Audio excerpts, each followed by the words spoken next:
अस्सलाम वालेकुम पाकिस्तान वाले की हाल है। अज 23 मार्च है तो सरकार happy resolution day. First of all सारे भरावां सज्जना बेलियां मित्रा सहेलियां मेरी तरफों प्यार भरा सलाम ते जनाब अकीदत मंदाना सलाम।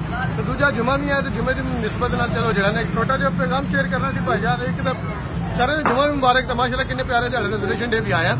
दूजी गल है कि जनाब तीसरा दिन राव अनवार साहब पकड़े गए और पकड़े नहीं गए ताडे मूँह ते चपेड़ मारी उस बंदे ने। सही है, चपेड़ किनू मारी?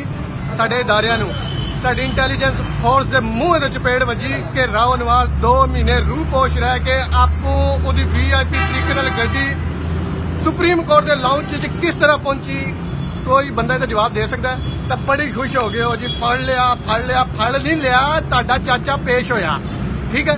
तो दूजी गल है जनाब चीफ जस्टिस साहब तुसी जेडे जनाब तगमे लैन लगे जुरत दे नवाज शरीफ, जबाज शरीफ, इमरान खान, शेखदार टल्ली ते खुर्शीद शाह। ठीक है।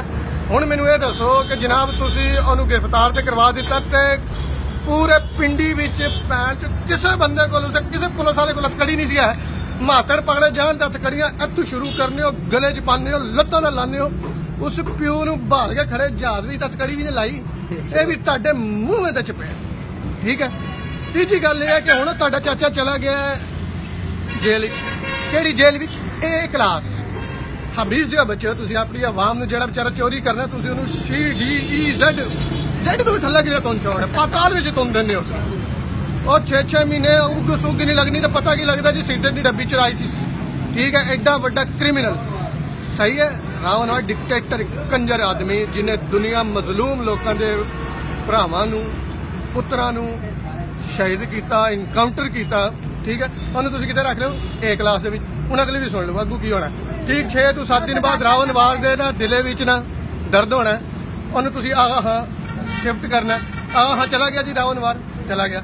उत्थे ने डॉक्टर आना इहदी तो बीमारी बहुत है क्योंकि इन्हू तो लोलियो फोलियो हो जाए। इनू तुसीं भेजो बाहर रिकमेंडेशन लैटर हाँ तो इशू होसी चीफ जस्टिस साकिब साहब वास्ते कि चीफ जस्टिस साहब इनू ना लोलियो पोलियो की बड़ी सख्त है तो आखिरी कंडीशन का। ठीक है। इनू तुसीं भेजो बाहर। जिला बाहर गया तो फिर जियां रायमंड डेवस चला गया, कितने कातल चले गए, कितने मफरूर चले गए, मुल्क लुटने वाले चले गए। राव अनवार भी उन्होंने विच शामिल। होश करो, होश करो, होश करो। अदलिया दा कम इंसाफ देना, इंसाफ दे ना कि उन्होंने लटकाओ। जिस टाइम इन्हें कतल किए या जिस टाइम इन्हें इनकाउंटर किए लोगों ने मोहलत दी नहीं दी, इनू भी मोहलत दी कोई गुंजाइश नहीं। समझ आवे तो शेयर कर दियो, ना समझ आवे 2-4 गल्लां कर दियो। बड़ी मेहरबानी, शुक्रिया, जज़ाकल्लाह।